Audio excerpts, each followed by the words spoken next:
Today we are going to be looking at some of gaming's most infamous users. Over the multiple decades of gaming, we have been able to use a space to express our creative minds and escape from the ordinary to the extraordinary.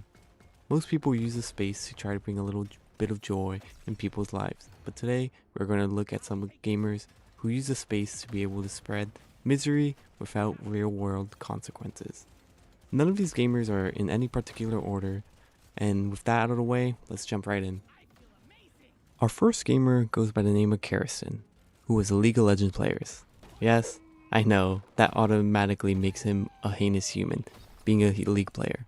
But in all seriousness, this type of player is why League of Legends gets a bad reputation.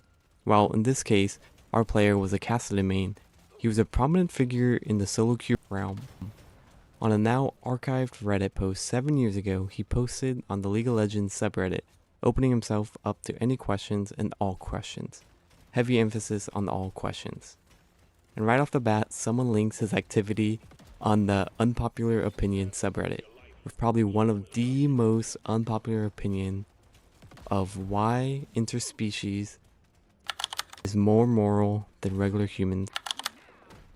Any other sane human would probably delete their social media presence and slip away from the internet forever after being exposed.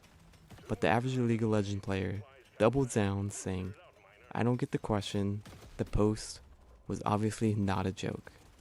He then proceeds to answer other League related questions, acting like nothing happened. This moment has become a average League player moment. However, I couldn't find any other repercussions besides his reputation being absolutely obliterated. But allegedly in a recent clip by Dantes, who is also another mentally ill League player, he alludes to a player who got caught by his mom with a family dog and went to prison for 6 months. I couldn't find any official evidence of this statement to confirm its validity, but I did find another streamer who ran into him in their solo queue where he still full-heartedly accepts his past comments. Our next gamer took digital violence to the real world. Edward King was a 20-year-old from Jersey who was an avid fan of ArcheAge. If you have no idea what this game is, don't worry, I didn't either. It's apparently a popular MMO, mainly in Korea, where like many RPGs, you get to decide who you want to be. Whether you want to be a farmer, a warrior, or a merchant, this game lets you do it. In this case, Edward chose the assassin class, where he embarked on a quest to avenge his honor against someone who sullied his name. He bought a plane ticket, dressed in his all-black gear, which gave him a 10+ to stealth, with his newly acquired hammer, tracked down his target's house, snuck into his house through a window and assaulted him with a hammer. Fortunately, the target was able to easily subdue his 5'9", 110-pound assailant. When Edward questioned for a motive, he stated, "The victim was a bad person online," which, in my mind, completely flips the narrative. Maybe we should have been rooting for him to complete the quest. He failed to rid ArcheAge of a villain. However, we may never get the full story, as he faces attempted second-degree murder and an armed burglary charge. And to add more insult to injury for the League community, we will be looking at another League player. This individual is known for streaming and goes by Lakari.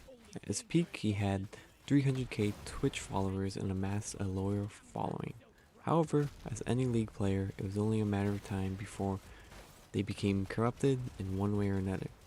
For Lakari, he unfortunately fell to the sin of lust. During one of his live streams, he forgot to close his notes, and in this brief glimpse, the chat saw very questionable content. K feeds. Let me at least add a way to the list of champions that I like.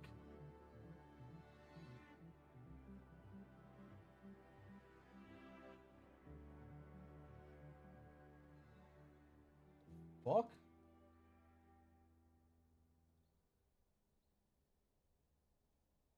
The hell? In particular, a folder called Couples Teens. But, to make matters worse, another tab named 500JBT. This JBT is a slang for jailbait, which is another term for, let's just say, you would take interest in Lulu and Zoe. As we can tell from his deadpan facial expressions, he knows he messed up. He tried blaming it on his that he visits, and things sometimes get downloaded on his computer without his knowledge. This clip led to his Twitch account becoming banned along with his Kick account. It is reported, however, that it was just a 7-day suspension, but he has not went live since the incident. For our final gaming related incident, I believe this one deserves no introductions. The Slender Man stabbing. On May 31st, 2014, two 12-year-old girls lured their friend into the woods where they attempted to sacrifice to Slender Man. Slender Man first appeared as a creepypasta in 2009, but it wasn't until the mainstream game Slender, the 8 Pages in 2012 which took the internet by storm, with some media garnering close to 100 million views. Everyone couldn't get enough of Slender Man, including these two young girls who thought by committing this act of violence would appease Slender Man. The two girls pinned her down and stabbed her 19 times. After they left her to bleed out, they started their journey to a national forest over 200 miles away to meet Slender Man in his mansion. Their journey was cut short as police apprehended them 5 miles away from the crime scene. The two girls were tried as adults in 2017 and found not guilty by reason of insanity.